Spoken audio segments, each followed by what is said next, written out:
اب اس کے بعد جو آخری چیز جس کی طرف آ رہا ہوں اور بڑی اہم ہے، جو فیصلہ کن ہو جائے گی، وہ یہ کہ آئیے اب اس پر فیصلہ کرتے ہیں۔ دو موقف بن گئے، ایک اہل سنت کا اور ایک اہل تشیع کا۔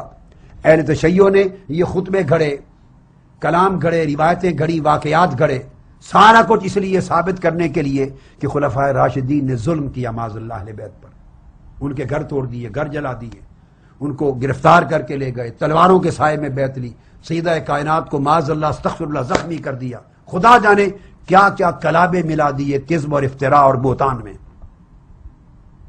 سوال پیدا ہوتا ہے اگر یہ سارے واقعات ان کے من گھڑت درست ہیں تو اس کا ایک نتیجہ نکلنا چاہیے کہ اہل بیت اطہار، مولا علی شیر خدا کے اقوال تو میں آپ کو 45 گھنٹے بیان کر چکا ہوں، اب ان کے بعد ان کی اولاد اطہار، ائمہ اطہار، تو اس کا رد عمل ہونا چاہیے تھا، ان کے تعلقات کیسے ہونے چاہیے تھے، پھر خلفائے راشدین کے بارے میں ان کے خیالات کیسے ہونے چاہیے تھے۔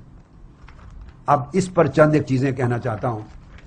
پہلی بات یہ ہے کہ جب نام رکھے جاتے ہیں، آپ بھی اپنی اولاد کے نام رکھتے ہیں، تو آپ خود بولیے اہل سنت ہو یا اہل شیعہ تشیع، خود اہل تشیع کو کہہ رہا ہوں، کوئی گوارا کرے گا اپنے بیٹے کا نام یزید رکھنا؟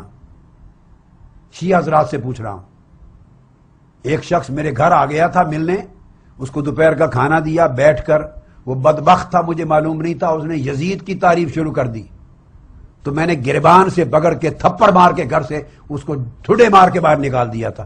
خبیث، اس گھر میں اہل بیت کی محبت اور ان کی تعریف ہو سکتی ہے، یزید بخت جہنمی کا نام نہیں لیا جا سکتا، نکل جاؤ۔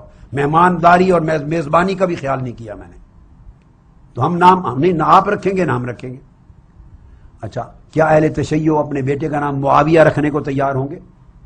بولتے آئیے۔ جواب نہیں۔ آج آپ اہل تشیع جو ہیں شیعہ، اپنے بیٹے کا نام عمر رکھنے کو تیار ہیں؟ کوئی شیعہ چونکہ تبرہ کرتے ہیں، بغض ہے ان کا، نہیں رکھیں گے۔ ابو بکر رکھنے کو تیار ہیں؟ شیعہ نہیں رکھے گا۔ عثمان رکھنے کو تیار ہیں؟ نہیں رکھے گے۔ جن کو آپ دشمن سمجھتے ہیں معاذ اللہ استغفر اللہ العظیم، مرتد سمجھتے ہیں، کافر اور منافق سمجھتے ہیں معاذ اللہ استغفر اللہ، غاصب سمجھتے ہیں اہل بیت کے حق کا اور ظلم کرنے والا سمجھتے ہیں، تو آپ کبھی نام نہیں رکھ سکتے۔ کیوں؟ سوال ہے۔ آپ دیں گے ہماری غیرت ایمانی گوارا نہیں کرتی۔ درست بات ہے، آپ کی غیرت ایمانی درست ہو یا غلط ہو، درست ہو یا غلط ہو تصور، مگر اگر ایسا تصور ہو تو غیرت گوارا نہیں کرتی۔ اب آئیے اسی اصول پر ذرا ائمہ اطہار اہل بیت کو بھی پرکھ لیتے ہیں۔ اصول یہی رکھتے ہیں جس پر آپ کا عمل ہے، آپ کا عمل ہے۔ 14 صدیوں کے بعد آپ کی غیرت اتنی ہے ابھی۔ اب ہم ائمہ اطہار اہل بیت کی طرف آتے ہیں۔ یہ کتاب ہے میرے پاس، کشف الغمہ، نوٹ کر لیجئے، مولا علی شیر خدا امیر المومنین سیدنا علی المرتضیٰ کا باب ہے، اور چیپٹر ہے فی ذکر اولاد ہی علیہ السلام۔ بڑے دھیان سے سمجھیں، مولا علی شیر خدا کی اولاد کے ذکر میں یہ چیپٹر ہے۔ اہل سنت کی کوئی کتاب کا حوالہ نہیں دوں گا، کوئی کتاب اہل سنت کی کوٹ نہیں کروں گا، اہل تشیع کی معتبر کتب بس۔ ذکر اولاد ہی الذکور والاناث علیہ السلام بیان کر کے اس میں شیخ المفید کی روایت لاتے ہیں، علامہ اربلی صاحب کشف الغمہ، شیخ المفید مجتہد عظیم۔ وہ کہتے ہیں کہ مولا علی شیر خدا کی جو اولاد تھی وہ تقریباً 27 افراد پہ مشتمل تھی، ذکور و اناث، یعنی مرد بیٹے اور بیٹیاں تمام ازواج سے 27 تھے۔ اب اس میں کچھ نام جو امام حسن، امام حسین، زینب کبریٰ صغریٰ، ام کلثوم، ان کی والدہ ماجدہ فاطمۃ الزہرا کرم اللہ وجہ الکریم۔ اس کے بعد پھر آپ کی ایک اور زوجہ تھی جو آپ کے وصال کے بعد حضرت ام حبیبہ بنت ربیہ، اب یاد رکھ لیں، مولا علی شیر خدا کی دوسری زوجہ جو حضرت سیدہ کائنات کے وصال کے بعد ہوئی، ام حبیبہ بنت ربیہ، ان سے جو اولاد پیدا ہوئی ان میں سے ایک صاحبزادے کا نام آپ نے عمر رکھا۔ عمر مولا علی شیر خدا کے بیٹے کا نام ہے، یہ وہ عمر ہے۔ اگر خدا نخواستہ اس عمر نے گھر جلایا ہوتا اور سیدہ کائنات کے مبارک ہاتھ چہرہ اقدس پہ تماچے مارے ہوتے، استغفر اللہ العظیم، اور زخمی کیا ہوتا اور شہزادہ محسن شہید کیا ہوتا اور آگ لگائی ہوتی عمر فاروق نے معاذ اللہ، تو علی شیر خدا کی غیرت گوارا کر لیتی ہے اپنے بیٹے کا نام عمر رکھنا. پھر آپ کی ایک اور زوجہ محترمہ، ان کا نام ہے لیلہ بنت مسعود الدارمیہ، مولا علی شیر خدا کی. ان سے ایک بیٹا جو ہے اس کا نام آپ نے ابو بکر رکھا. اس کو محمد الاصغر بھی کہتے تھے اور آپ نے کنیت اس کی ابو بکر رکھی تھی. ابو بکر بھی کہہ کے بلاتے تھے اور محمد بھی نام تھا، یعنی ابو بکر محمد یہ نام رکھا اس کا مولا علی شیر خدا نے.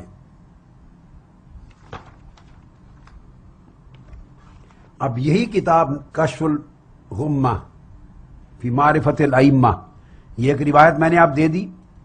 اب اس کو پھر وہ مختلف روایات کے ساتھ الگ الگ بیان کر رہے ہیں. اگلے صفحہ نمبر 67 پر وہ اور روایت لے آئے ہیں ایک اور اس روایت میں پھر بیان کرتے ہیں کہ آپ کے سیدنا علی شیر خدا کے ایک صاحبزادے کا نام ابو بکر تھا. اگلے صفحہ پر اور سنیے یہ کشف الغمہ صفحہ 67 جلد 2 یاد رکھ لیں. مطبوعہ قم و تبریز فرماتے ہیں ایک صاحبزادے کا نام ابو بکر تھا اور مولا علی شیر خدا کے ایک اور صاحبزادے کا نام عمر تھا اور ایک اور تیسرے صاحبزادے کا نام عثمان تھا. یہ میں سنی کتاب کا حوالہ نہیں دے رہا ہوں، اور آپ کسی شیعہ عالم سے پوچھیں سارا مدار کشف الغمہ جیسی کتابوں پر ہے ان کا. اتنی چھوٹی کی کتابیں، اور یہ کوئی روایت نہیں ہے. امیر المومنین مولا علی المرتضیٰ کی اولاد کا تذکرہ ہے، اس پر جھگڑا نہیں ہو سکتا، بحث تمیز اور اشتباہ نہیں ہو سکتا. ابو بکر بھی ایک نام، عمر بھی، عثمان بھی. تو کیا سمجھا آپ نے؟ انہوں نے اپنے دشمنوں کے، معاذ اللہ مرتدوں کے، منافقوں کے، غصب کرنے والے اور سیدہ کائنات کو شہید کرنے والوں کے نام رکھ لیے. آپ مولا علی شیر خدا کی غیرت ایمانی کو کس درجے میں رکھتے ہیں؟ معاذ اللہ آپ سے بھی کم ہو گئی. استغفر اللہ العظیم، نقل کفر نہ باشد. تو اولاد کے نام کوئی جب رکھتا ہے کسی کے نام پر تو وہ محبت کی وجہ سے رکھتا ہے، مودت کی وجہ سے رکھتا ہے. اتنا پیار، محبت اور باہمی رشتہ احترام کا نہ ہو تو کوئی اولاد کے نام نہیں رکھتا. چونکہ یہ رسول پاک کے، یہ پیغمبروں کے نام تو تھے نہیں کہ پہلے کوئی پیغمبر گزرے ابو بکر کے نام سے، عمر کے نام سے، عثمان کے نام سے. یہ تو ایک ہی زمانہ ہے. 3 خلفائے راشدین اوپر ہیں، چوتھے علی شیر خدا خود ہے. تینوں کے نام اپنے بیٹوں کو دے دیے. تیسری روایت اسی صفحے پر الگ الگ طرق سے روایتیں لی ہیں کشف الغمہ نے.